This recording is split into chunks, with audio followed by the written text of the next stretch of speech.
Hello everyone, and welcome back to Let's Play Kyuuyaku Megami Tensei 2. Last time, we went back into the Devil Busters program where we not only recruited Cerberus, but we also beat a demon that was residing in there.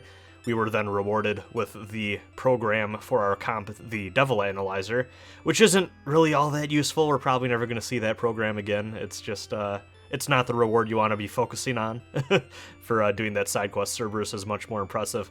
And then we took advantage of Cerberus's power, actually, to go through the 5-round demon tournament, and we got another one of those 7 Pillars of Solomon that we've been looking for, so we're progressing through the main quest that way.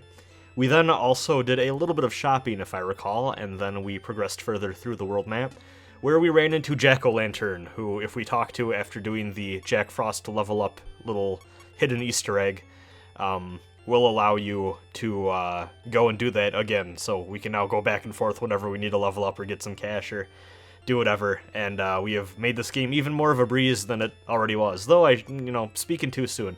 We're gonna get to one of the trickier parts of this game later on in this episode. It's honestly something I definitely was not looking forward to when recording this part. I was like, oh god, I know it's coming up, and I'm not a fan, so...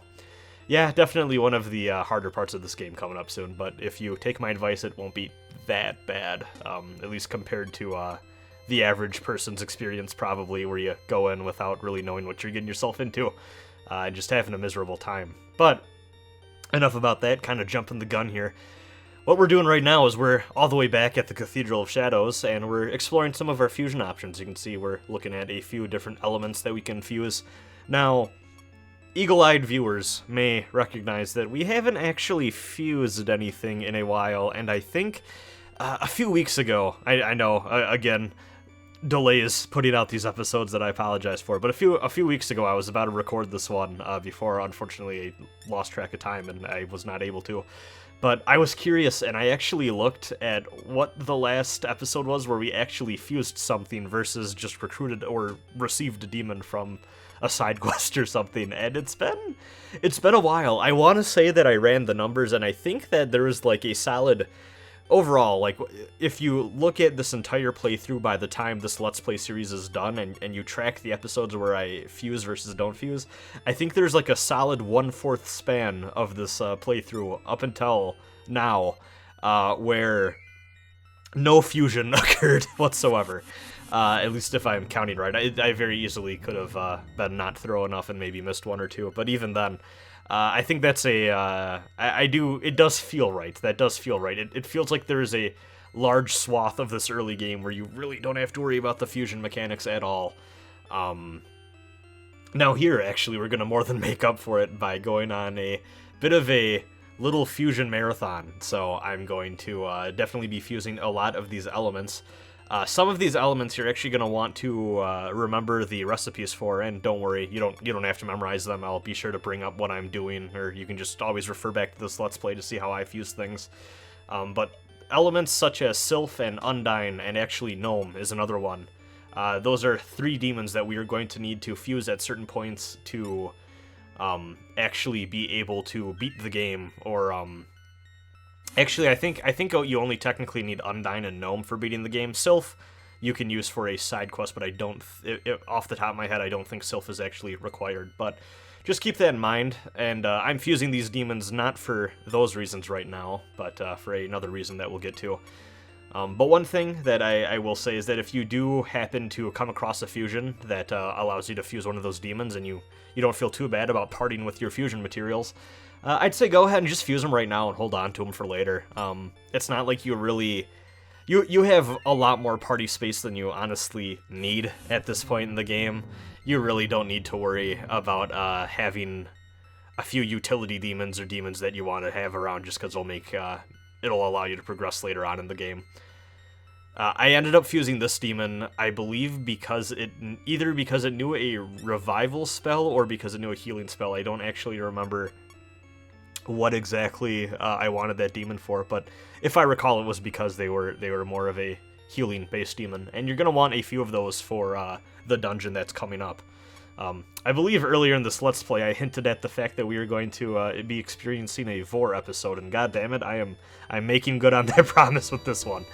That wasn't me being weird, I promise. That actually is, for some reason, a thing in this game.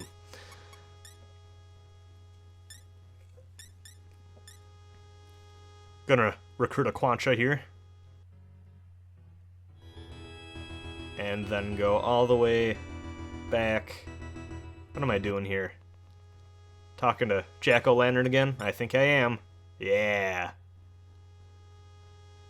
Milk this shit for all it's worth. There is nothing stopping you. If you really want to grind manually, you can do so.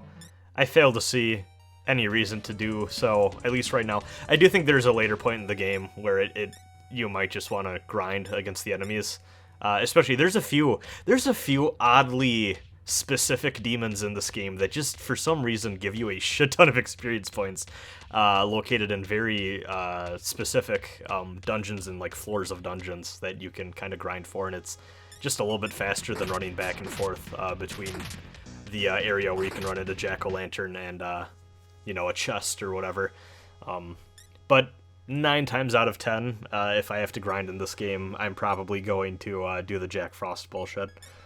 Just because it's just so damn easy. Might make you a little motion sick if you get a little tired of looking at the 30 spins that you have to do in front of that treasure chest, though. But what can you do? Am I going to recruit another Jack Frost here? I think I am. Yeah, see? That was a pretty simple negotiation, all things considered. Usually this game can be a little stingy with that, but Jack Frost just wanted a jewel, and we delivered, and there we go. Even though we fused off that other Jack Frost, we got another one, so. I think I'm just shy of a few more fusion materials. Here's another human enemy that you can run into over by this area of the map, too. Nothing too fancy. One of the human enemies that's less annoying to deal with, honestly, because you don't need to worry about status effect bullshit, as far as I can remember. And again, just wanted to show off that Asuka's group attack magical spells, in this case Maziolan, is really fucking good, and can do pretty solid damage to crowds like this, so makes them a lot less annoying to fight. Jack Frost's group attack magic, also very good too. Maybe not as good if you're building Asuka kind of in a way similar to my Asuka, but overall, doing pretty good. Maxed out intellect certainly helps.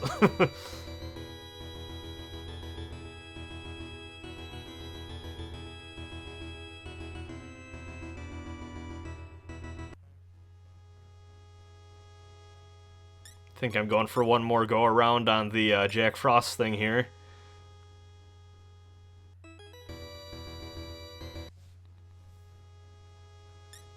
Or maybe, actually, oh, maybe I'm, might be looking to recruit this little bastard. Oh, I don't think we can, unfortunately. He's just gonna wag his finger at us and be mischievous. I actually really like this Jack-O-Lantern design. You know, Pyro Jack is iconic, and in my opinion, I think Pyro Jack might be my favorite of the Jack designs. They're like Jack Frost variants or whatever, but the original Jack-O-Lantern, as depicted here, pretty solid design. Maybe not as memorable in its own way, but I still, you know, what it's going for, that kind of Halloween-y look, it does it pretty well, in my opinion. So.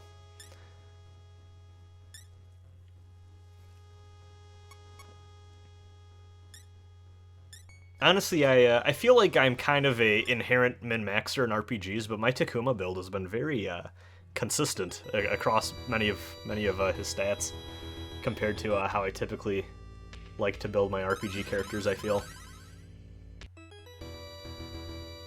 Min-maxing in Megami Tensei, I feel like you, compared to other other RPG franchises, you tend to really feel the effects of doing min-max stat builds. Here we go, we're gonna fuse a gnome here.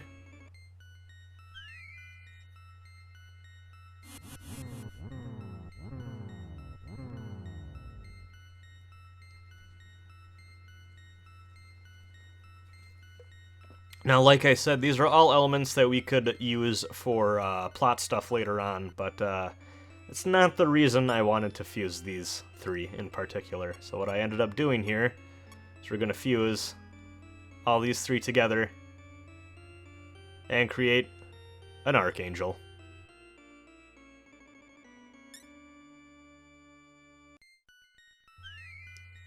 I believe this is the first time I'm doing a triple fusion in this game. Actually, maybe not. I might have done one earlier, but I decided to show off the animation anyways, because it's pretty cool.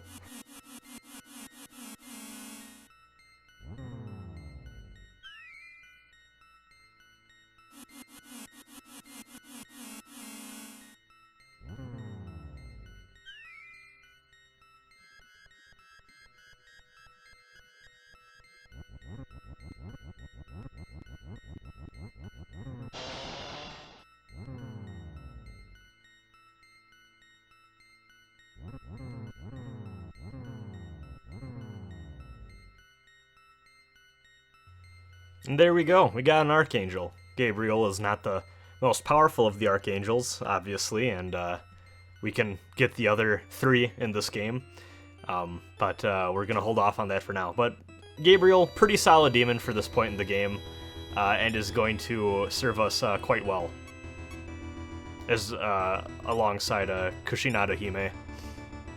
I really just wanted to, I knew what was coming up. Like I said, this dungeon we're about to go through is kind of a pain in the ass, and I wanted to make sure that we had a couple demons that were going to be able to help out in terms of doing healing and revival type stuff. I believe between the two of those demons, Kushinada Hime and Gabriel, I'm pretty sure one of them has Recarm.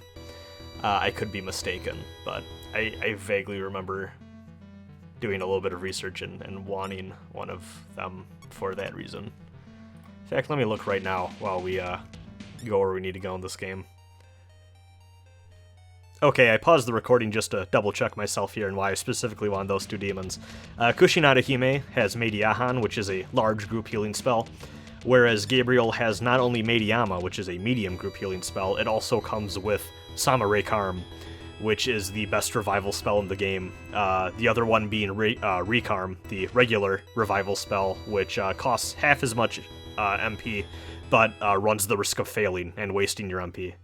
So, yeah, both pretty good healing demons. Anyways, now that we have the Earth Seal, we can go on our last Mora trip in the game, but unfortunately, we're not going to end up going anywhere other than this thing's belly. So we have now been swallowed by Zaratan, and oh my god, before I talk about this hell of a dungeon, I do not like how detailed these walls are. I don't know who is in charge of doing the animation and just general level design and graphic design here, but I think someone had a fetish on the team. This I don't know how else to word it, but it's just way too detailed, man. It really bothers me. Anyways, yeah, there's some really big Jabu's belly vibes going on here. Granted, obviously this game came out way before then. But yeah, this dungeon is obnoxious, specifically because there are damage tiles everywhere. You don't really know where you're going. It's very maze-like. Enemies here aren't the worst, but this place is just really obnoxious because it takes a while to figure out where you need to go, especially if you're not using a map like I am. And there's, like I said, just so many damage tiles. I am mitigating that through the usage of core shields, which I highly recommend that you take advantage of Rag Shop and you get some of those before you come in here. If you have 2 or so, you should be fine. The first time I played through this dungeon, I didn't really have any demons that were super great at healing. And even though my demons were pretty powerful, I just barely made it through this dungeon because it was just hell on earth. Like, this place has a way of whittling down your party, and if you just don't have any proper way to heal other than just the jewels and stuff you pick up, which are, you know, highly inefficient, you're in for a world of hurt. This, in my opinion, this is by far the most obnoxious point of the game. There's a few other places where I think the game gets a little tricky here and there as we go on into the second half, but if I had to pick a hardest part of this game, I think this is I don't know if it's the hardest necessarily, but I think it's the most obnoxious and the one I think I hate the most in terms of actually playing, just because it's just a pain in the ass. It's not even, you know, y'all know me at this point, you know that there's a certain degree of annoyance or resource management or fiddliness with these dungeon crawlers that I personally enjoy and find rewarding. This is just annoying for the sake of annoying, in my opinion, and I don't even think it's that fun of a challenge. It just really feels like you're walking through a fun house of just random damage tiles, and I'll have some more shit to say when we get to the end of this dungeon, because, oh, it's bullshit. Thank God there's not a proper boss here, just a bunch of random encounters of damage tiles, but... Oh no, but you do have this, though. You do have demons here that will cause you to lose levels, which is always fucking phenomenal. Just all of the most obnoxious elements of early Mega 10 dungeon crawling that you could fit into a dungeon, you not only manage to fit into a dungeon, but it's also a vor dungeon, which is just, whew, mind-blowing. Goddamn, Atlas, you really outdid yourselves this time. So yeah, in my opinion, this is kind of a low point in the game. I see, the thing is, even though I think it's really annoying, I don't even know if I could say that it's poorly designed. I think it set out to... This dungeon was clearly created in a way to deliver a certain type of experience that was unique compared to the other dungeons in the game, and it does a pretty good job of that. See, there you go, now we're starting to have to deal with the damage tiles there, but... like I was saying, I think this dungeon does a great job of doing what it attempts to do. I just think what it's attempting to do isn't really the type of challenge I look for in these games, because it's the type of challenge that just leads to a lot of fiddling around in menus and not a lot of consideration. I tend to think these games are at their best when I have to think about how I'm using my resources and think about, okay, is it worth me to continue pushing on, or should I try to double back or escape, or should I call it quits here, that sort of thing.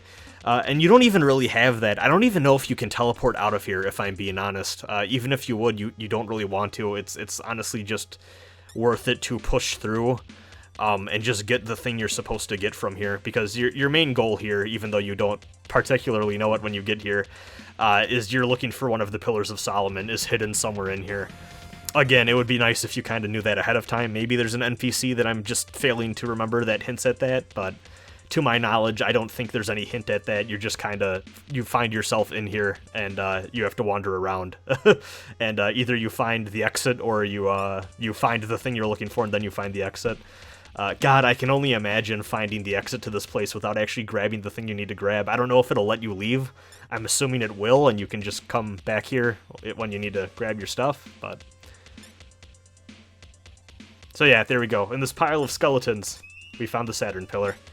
Thank God we did not have to fight some weird, like, stomach bug or, like, tapeworm or something to get that thing, because, like you can already see, I've gone through a substantial amount of party health and MP just dicking around in here.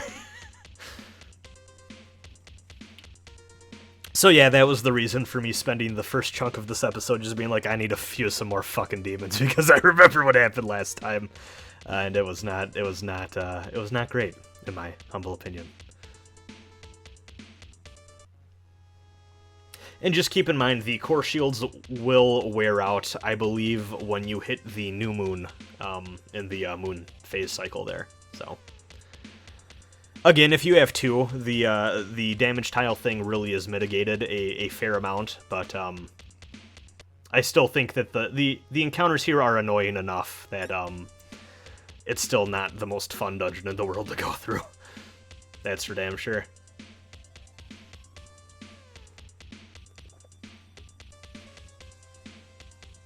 Very, very easy to get lost in here, even if you know the way to. Just a lot of winding corridors. There we go. Starting to feel the full brunt of those wonderful, wonderful damage tiles again now that we hit the new moon. Rinse and repeat, just keep doing this over and over and over again. Are you having fun yet? Fortunately, the the dungeons get a lot more straightforward from here. You know, there's still annoying traps and damaged tiles and whatnot to deal with, but never to the extreme that this dungeon goes to. And at this point, I'm just like, I'm not losing another level to you bastards. I'm just gonna run away. Little weird-looking meatball things is what they are. You know, that's what it is. Zaratan just had a big proper spaghetti dinner and was like, fuck it. Just, all these cursed meatballs are floating around in its tummy now.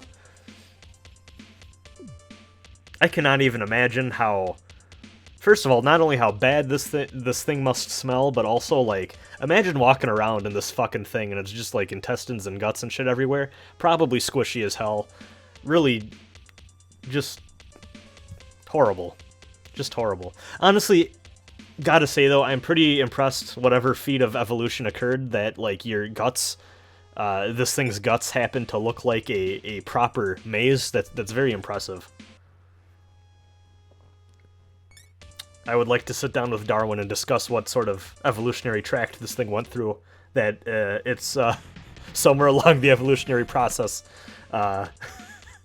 biology decided that it needed to make this thing into a labyrinth of a digestive tract.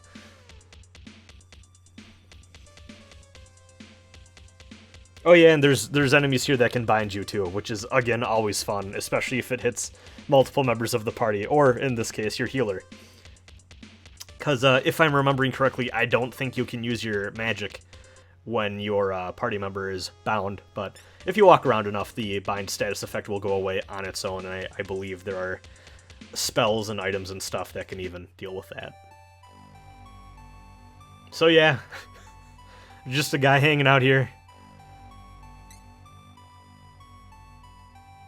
Just seems to live here for some reason. Don't know why you would choose to leave here, or live here, but all we need to do is give him half our maca, and he'll let us out. I don't know either. Whatever. Fuck it.